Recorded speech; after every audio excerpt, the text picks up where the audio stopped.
လောကမှာဒုက္ခအပေးဆုံးလို့ပြောရမယ့်တရားဟာအလုံးသိကြတဲ့အတိုင်းဓမ္မစကြာထဲမှာဒုက္ခသမုဒယဒုက္ခကိုထုတ်လုပ်ပြီးဒုက္ခကိုဖြစ်စေတဲ့တရားဟာဘာလဲလို့ဆိုတဏှာပဲဖြစ်တယ်ယာယံတဏှာပောနုဘဝိကနန္ဒီရာဂသဟကတာတတ္တရဘိနန္ဒီနိတရားထိတံကာမတဏှာဘဝတဏှာဝိဘဝတဏှာတဏှာထဲမှာဒုက္ခရောက်အောင်လုပ်တဲ့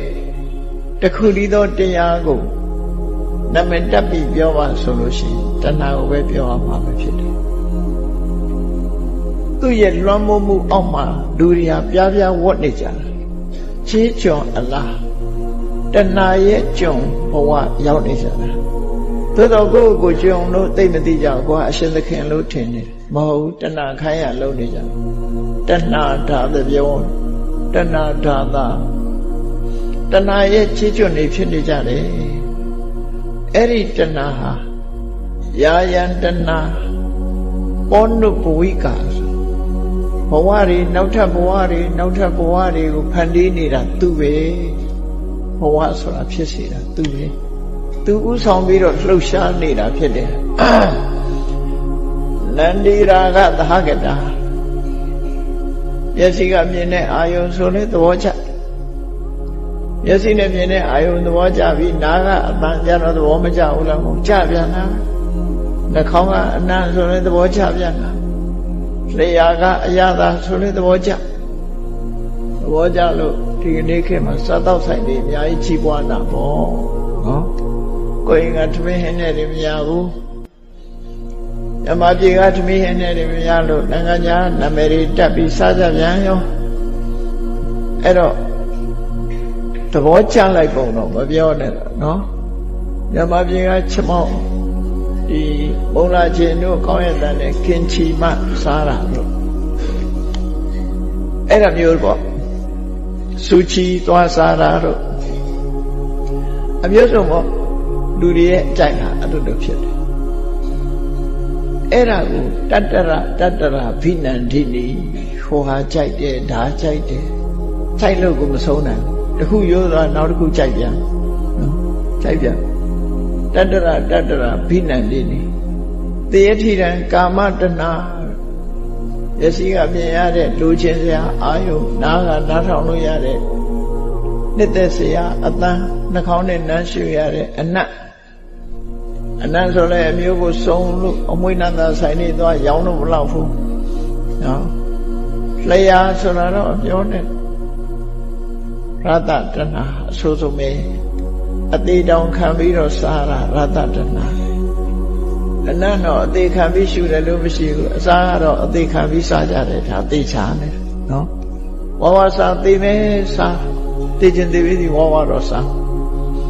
တွင်းသည်မကြိုက်တွင်းသည်နဲ့မတည့်ပါဘူးဆိုတလုံးလုံးပေါ်အောင်စားပြီးတော့သွေးတက်ပြီးသေသွားပျော်လေးသေသွားတဲ့သဘောပဲသူစီချိုမတည့်ပါဘူးဆိုအချိုစားမရှောင်နိုင်တာကိုပြောပြတာနော်အဲ့ဒါတွေကကာမတဏှာလို့ခေါ်တယ်အဗ္ဗဒမပြင်းထန်တယ်ဒုရိယထင်တာဒါတွေကအစွမ်းတတိမရှိဘူးလို့တဏှာလို့ပြောလိုက်ရင်ဒုရိယကိုမှမရှိတဲ့ရောင်ဖြစ်နေအေးရစီအမြင်နဲ့အာယုံနှစ်သက်တယ်နားကကြားတဲ့အသံကိုနှစ်သက်တယ်နှာခေါင်းကနမ်းရှူလို့ရတဲ့အနတ်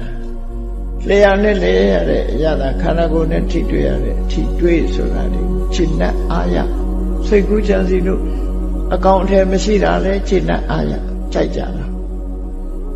အဲ့ဒါကိုကာမတဏှာလို့ခေါ်တယ်ဘဝတဏှာဆိုတာကာမတဏှာပေါ်မှာခြေနဲ့ပြီးတော့ထာဝရဆိုတာကိုရချင်တာချမ်းသာကြွယ်ဝတယ်ဆိုရင်လူတွေကထာဝရပဲဖြစ်ချင်နော်တက္ကနာဆိုတာမလို့ချင်ဘူးထာဝရပဲဘဝတန်တရားထဲမှာထာဝရချမ်းသာသူဖြစ်ချင်မြဲတာကိုသဘောကျလို့ဘဝတဏှာဆိုတာတတ္တရဒိဋ္ဌိနဲ့ရှင်တွဲလာတဲ့တဏှာကြတော့ဘဝတဏှာဝိဘဝတဏှာဆိုတာကြတော့ဆက်ချက်ပဲပြောထာဝရရှင်သန်ခြင်းတဲ့လူရှိတယ်လို့ပဲဘဝကြီးကိုစိတ်ပြည့်ပြီးတော့ထာဝရဘယ်တော့မှမဖြစ်တာကိုကြိုက်တယ်လို့လည်းရှိတယ် ဘဝပြတ်ဆဲသွားတာကိုကြိုက်တဲ့လူကြတော့ဝိဘဝတဏှာလို့ခေါ်တယ်ဒါနိဗ္ဗာန်ကိုသဘောကျတာမဟုတ်ဘူးသူကတဏှာအနေနဲ့သဘောကျတာကိုပြောနိဗ္ဗာန်ဆိုတာကအသိဉာဏ်နဲ့သဘောကျတာနော်နိဗ္ဗာန်ကိုရှားခြင်းနဲ့ဆိုတာအသိဉာဏ်နဲ့သွားတာဒီတိုင်းဆင်းရဲဒုက္ခတွေကြုံတွေ့ရလို့ဘဝမရှိတာကိုကြိုက်တာဝိဘဝတဏှာလို့ခေါ်တယ်အဲ့ဒီလို